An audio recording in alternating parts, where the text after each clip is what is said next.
Miss চ্যানেলে সবাইকে স্বাগতম। তোমরা তো জানোই রান্নাটা আমার হবি। রান্নার সাথে সাথে কিন্তু বেড়ানোটাও আমার আরেকটা হবি। তাই চলো আজকে বেড়ানোর কিছু ভিডিও দেখতে দেখতে আমরা সংসারের কঠিন কাজ সহজ করার কিছু টিপস বা কিছু উপায় দেখে নিই। পুরো ভিডিওটা দেখার অনুরোধ রইল। তো চলো শুরু করি। প্রথমেই বলি, হাতে অনেক সময় আমাদের মাছ কাটতে গেলে কাঁটা বিঁধে যায়। তখন কী হবে, গরম কুসুম কুসুম গরম জলে যদি ভিনিগার দিয়ে ভিজিয়ে কিছুক্ষণ রাখি না, তাহলে কাঁটা সহজেই তোলা যাবে আর কি। তরকারি অনেক সময় পোড়া লেগে যায় না, গন্ধ হয়ে যায়, সেই গন্ধ দূর করার জন্য খেজুর বা মিষ্টি জাতীয় সবজি দিলে সেই গন্ধ চলে যায়। রান্নার সময় রসুন যদি পড়ে গেলে একটু দারুচিনি দিয়ে পোড়া গন্ধ দূর করা যায়।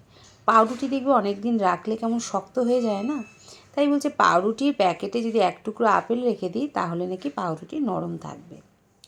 পরোটা যদি বেশি খাস্তা করতে হয়, ময়দার সঙ্গে সামান্য সুজি মিশিয়ে নিলে পরোটা খুব খাস্তা হয়। অ্যালোভেরার জল ও নারকেল তেল মিশিয়ে গরম করে ঠান্ডা হলে মাথায় ম্যাসাজ করে লাগালে রাতে রেখে সকালে ধুয়ে ফেললে চুলতে নরম হয়। এবার আসি কোনো ভাজা জিনিস মুচমুচে করতে। বেগুন আলু ভাজার আগে হালকা নুন দিয়ে 5 মিনিট রেখে দাও, তারপর জল ঝরিয়ে সেটা ভাজো, দেখো কি সুন্দর মচমচে ভাজা হবে। আবার বেসনের ব্যাটারে যদি 1 চিমটে চালের গুঁড়ো দিয়ে দাও না, তাহলে ভাজা বেশ ক্রিপসি হয়, জানো তো।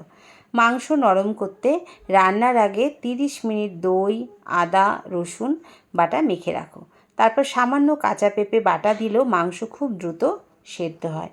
অনেক সময় মাছ ভাজার সময় মাছ ভেঙে যায়, কি করবে, তেলটা গরম হলে কড়াইয়ের মধ্যে 1 ফোঁটা হলুদ দিয়ে দেবে, আর মাছটার মধ্যে নুন হলুদ মাখিয়ে 10 মিনিট রেখে দেবে। তারপরে কড়াই গরম হলে তাতে তেল দিয়ে 1 চিমটে নুন দিয়ে মাছটা ছাড়বে, তাহলে দেখবে মাছ কখনোই ভাঙবে না। ডাল সুস্বাদু করার জন্য ডাল সেদ্ধ হলে শেষে 1 চামচ ঘি ফোড়ন দিয়ে, তারপরে জিরে শুকনো লঙ্কা ফোড়ন দিয়ে ডাল ফোড়ন দিলে কিন্তু স্বাদ দ্বিগুণ বেড়ে যায়। তার মধ্যে সামান্য চিনি দিলে তো স্বাদ ব্যালেন্স হবেই। তরকারি রং সুন্দর করতে হলে পেঁয়াজ ভালো করে বাদামি করে কষাও, লাল লঙ্কার গুঁড়ো সরাসরি না দিয়ে একটু গরম জলে গুলে সেটা মেশাও, তাহলে দেখবে রং খুব সুন্দর হয়। ভাত ও পোলাও টিপস। ভাত ঝরঝরে করতে রান্নার সময় কয়েক ফোঁটা লেবুর রস দিয়ে দাও, আর বা 1 ঢাকনা সাদা তেলও দিয়ে দিতে পারো, এতে কিন্তু ভাত বেশ ঝরঝরে হয়। পোলাও গরম জলে ভিজিয়ে রাখা বাসমতি চাল ব্যবহার করলেও দানা আলাদা থাকবে। রান্না দ্রুত করার টিপস। আগে থেকে পেঁয়াজ কেটে ফ্রিজে রেখে দাও এয়ারটাইট বক্সে, তাহলে রান্নার সময় তাড়াতাড়ি হয়ে যাবে। আদা রসুন বাটা বানিয়ে ছোট ছোট কিউব করে ফ্রিজে রেখে দিতে পারো, তাহলে কি রান্নার সময় ওই কিউবগুলো তেলে দিয়ে দিলেই তোমার তাড়াতাড়ি মশলা হয়ে গেল কষানো। অনেক সময় দুধ গরম করতে গিয়ে আমাদের দুধ উতলে যায়, তখন কী করব, দুধ যখন ওপরে উঠতে শুরু করলো, উপরে একটা কাঠের খুন্তি বা চামচ এভাবে রেখে দাও, দেখবে দুধ কখনোই আর উতলাবে না। বা 1-2 ফোঁটা জল ছিটিয়ে দিলেও কিন্তু ফেনা কমে যায়। তরকারিতে লবণ বেশি হয়েছে, কি করবে, একটা সেদ্ধ আলু দিয়ে 5 মিনিট ফুটিয়ে নাও, অতিরিক্ত লবণ দেখবে টেনে নেবে। গ্রেভিতে লবণ হলে কি করবে, দুধ বা ক্রিম মিশিয়ে দিতে পারো, তাহলে গ্রেভির লবণটাও কমে যাবে। তরকারিতে ঝাল হয়ে গেছে, কি করবে, সামান্য দই বা নারকেলের দুধ মিশিয়ে নাও, তাহলে দেখবে তরকারির ঝালটা কমে গেছে। আর 1 চিমটে চিনি দিলেও কিন্তু স্বাদ ব্যালেন্স হয়ে যায়। অনেক সময় ভাবি তরকারিটা একটু বেশ মাখো মাখো করবো, কিন্তু পাতলা হয়ে গেছে, কি করব, তখন 1 চামচ ভাজা বেসন বা সামান্য কর্নফ্লাওয়ার জলে গুলে মিশিয়ে দাও, তাহলে দেখবি তরকারির পাতলা ভাবটা কেটে গেছে। বা একটু বেশি কষালেও কিন্তু তরকারি ঘন হয়ে যায়।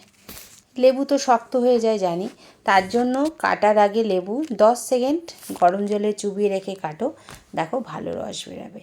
আর লেবু যদি অনেক দিন সতেজ রাখতে হয়, তাহলে প্রত্যেকটা লেবু কাগজে মুড়িয়ে ফ্রিজে রাখো, দেখো সবুজ থাকবে, সতেজ থাকবে।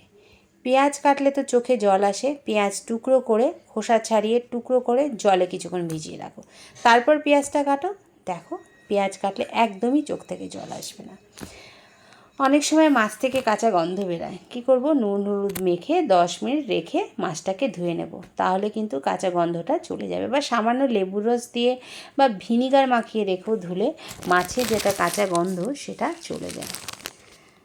আলু দ্রুত সেদ্ধ করতে প্রেশার কুকারে তো আলু তাড়াতাড়ি সেদ্ধ হয় জানি, তাও সামান্য নুন দিয়ে দাও, তাড়াতাড়ি আলুটা সেদ্ধ হয়ে যাবে। চিনি রাখার ডিব্বায়, মানে চিনি যখন শক্ত হয়ে যায়, অনেক সময় ডেলা পাকিয়ে যায় না, চিনি রাখার ডিব্বায় 1 টুকরো ব্রেড রেখে দাও, তাহলে দেখবে চিনিটা নরম থাকে।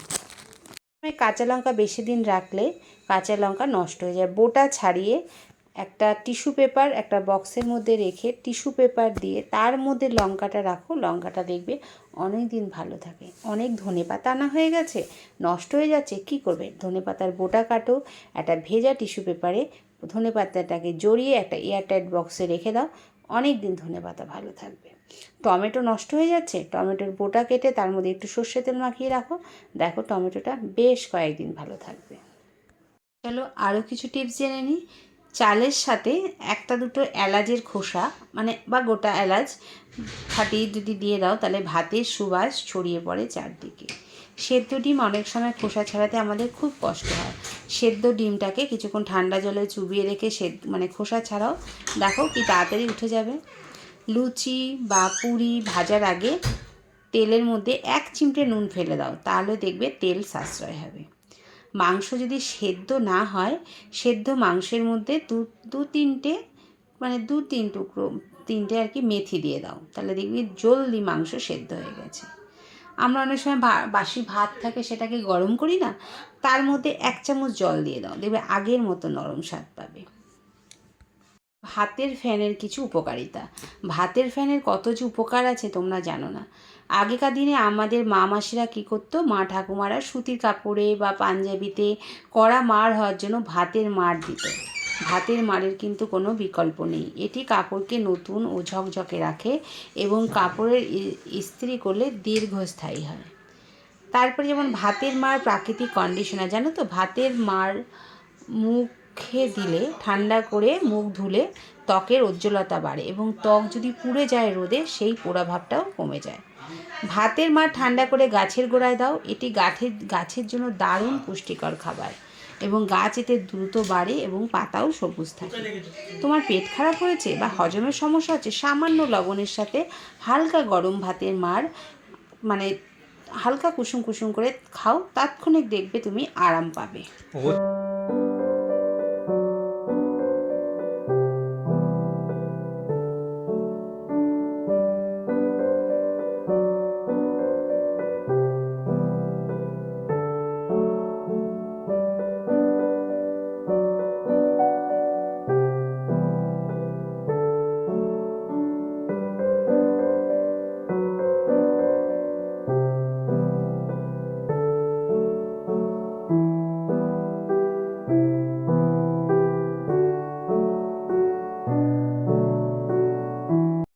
এবার আসি হেলদি কিছু টিপসে। যেমন কলা খাওয়ার পর গরম জল নয়, হালকা কুসুম জল খাও, তাহলে দেখবে গ্যাস কম হয়। পেটে অনেক সময় গ্যাস হলে যদি কলা খাও, হালকা কুসুম জল খাও, গ্যাসটা কমে যাবে।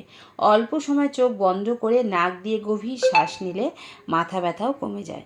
যদি অনেক মাথা ব্যথা করছে, তখন কি করবে, চোখ বন্ধ করে নাক দিয়ে শ্বাস নেবে, তাহলে দেখবে মাথা ব্যথা হালকা হয়ে গেছে। ভিজে চালের গুঁড়ো দিয়ে হাঁটুতে, যে আমাদের ময়লা পড়ে না হাঁটু, হাতের কোনোয়, ভিজে চালের গুঁড়ো দিয়ে সেটাকে ডললে, মানে স্ক্রাবারের কাজ করে, কালো দাগটা তাড়াতাড়ি উঠে যায়। ভাতের মাড় ঠান্ডা করে খেলে পেট জ্বালা পোড়াও কম হয়। হাতের তালুতে অল্প গোলমরিচ ঘষলে বমি ভাব কিছুটা কমে। যদি কখনো বমি পায়, হাতের তালুতে একটু গোলমরিচ নিয়ে ঘষবে, দেখবে বমি ভাব অনেকটা কমে গেছে। এবার আসি সংসারের দৈনন্দিন জীবনের টুকিটাকি টিপস। যেমন কাচের বাসনের উজ্জ্বলতা কমে যায় ইউজ করতে করতে, তার জন্য ধোয়ার পরে ভিনিগার মেশানো জলে একবার ধুয়ে নিলে কিন্তু কাচের বাসনের উজ্জ্বলতা ফিরে আসে। আবার যেমন মিক্সার গ্রাইন্ডার থেকে গন্ধ বের হয়, সামান্য যদি গন্ধ বের হয়, অনেক সময় মিক্সার গ্রাইন্ডারে বাটাবাটি করলে দেবে গন্ধ লাগে একটা, তখন সামান্য লেবুর খোসা দিয়ে মিক্সার গ্রাইন্ডারে একবার ব্লেন্ড করে নাও, তাহলে দেখবে সে গন্ধটা চলে গেছে। ডাস্টবিনের নিচে সামান্য বেকিং সোডা ছিটিয়ে দিলে আবর্জনার পচা গন্ধ কম ছড়ায়। সিঙ্কে বা সিঙ্কে অনেক সময় আমাদের সিঙ্ক বন্ধ হয়ে যায় না, জল যায় না, নোংরা জমে জমে, ওখানে সামান্য বেকিং সোডা একটু লেবুর রস দিয়ে দাও। কিছুক্ষণ বাদে উষ্ণ উষ্ণ গরম জল বা একটু বেশি গরম জল দিয়ে দাও, ঢেলে দাও, দেখবে সিঙ্কের যে ময়লাটা সেটা চলে গেছে এবং তোমার সিঙ্কের পাইপটা পরিষ্কার হয়ে গেছে।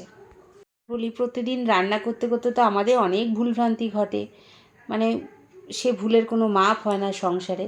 তো ছোটোখাটো কিছু টিপস দিলাম, যেমন অনেক সময় তরকারিতে একটু মিষ্টি দিলে বেশি মিষ্টি হয়ে গেছে, তখন কি করবে, লেবুর রস বা ভিনিগার দিয়ে দাও, 1 চিমটে লবণ দিয়ে নাড়ো, এতে স্বাদের ভারসাম্য ফিরে আসবে। যদি তরকারিতে বেশি ঝাল হয়ে যায়, দই, ক্রিম বা নারকেলের দুধ মেশানো বা আলু কেটে দিয়ে কিছুক্ষণ ফুটিয়ে নিতে পারো, ওগুলো তরকারির ঝাল কমাতে সাহায্য করে। আবার যখন অনেক সময় লবণ বেশি হয়ে গেছে, কি করবে, আলুর টুকরো দিয়ে দাও, কিছুক্ষণ রান্না করো, তারপরে আলুর টুকরোটাকে ফেলে দাও, দেখবে লবণটা কমে গেছে। ভাত অনেক সময় আঠালো হয়ে যায়, গরম অবস্থায় যখন ভাত চুলাতে থাকবে তখন হালকা শুকিয়ে নাও, ফ্রাই প্যানে হালকা নেড়েও নিতে পারো, তাহলে ভাতের কিন্তু যে মারমার ভাবটা কমে যাবে। শাক নরম বা নেতিয়ে গেলে কি করবে, ঠান্ডা জলে কিছুক্ষণ ভিজিয়ে রেখে তারপরে শাকটাকে কাটো, দেখবে শাক আবার আগের মতো সতেজ হয়ে গেছে। পাস্তা বেশি সেদ্ধ হয়ে গেলে কি করবে, সসের সাথে হালকা ভেজে নাও এবং একটু চিজ বা সবজি মিশিয়ে দাও, দেখবে টেক্সচার ভালো হয়ে গেছে। বেশি টক হয়ে গেছে, চিনি বা মধু সামান্য মেশাও বা একটু ক্রিমও দিতে পারো, এতে কিন্তু স্বাদের ব্যালেন্স হয়ে যাবে। স্যুপ যদি পাতলা হয়ে যায় তাহলে সামান্য ময়দা বা কর্নফ্লাওয়ার গুলিয়ে মিশিয়ে নাও, দেখবে স্যুপটা থিকনেস ঠিক ফিরে আসবে। এবার আসি কোন সবজি ফ্রিজে কতদিন ভালো থাকবে।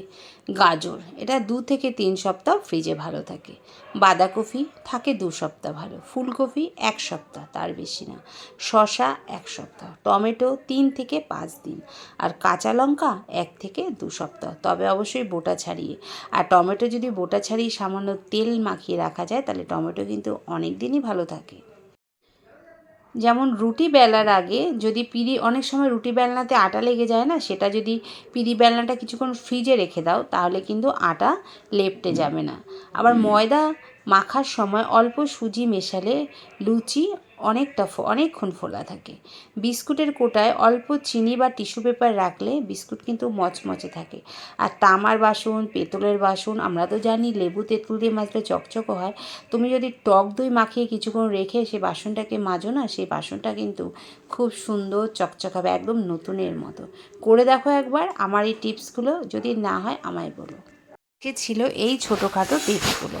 তোমাদের আজকের এই ভিডিওটা কেমন লাগলো একটু কমেন্ট করে জানিও। ভালো লাগলে লাইক করো, শেয়ার করো, আর যারা নতুন চ্যানেলটাকে সাবস্ক্রাইব করো। তোমাদের যদি ভালো লাগে তাহলে কমেন্ট করে জানালে মাঝে মাঝে নতুন নতুন টিপস তোমাদের সামনে এইভাবেই তুলে ধরার চেষ্টা করব।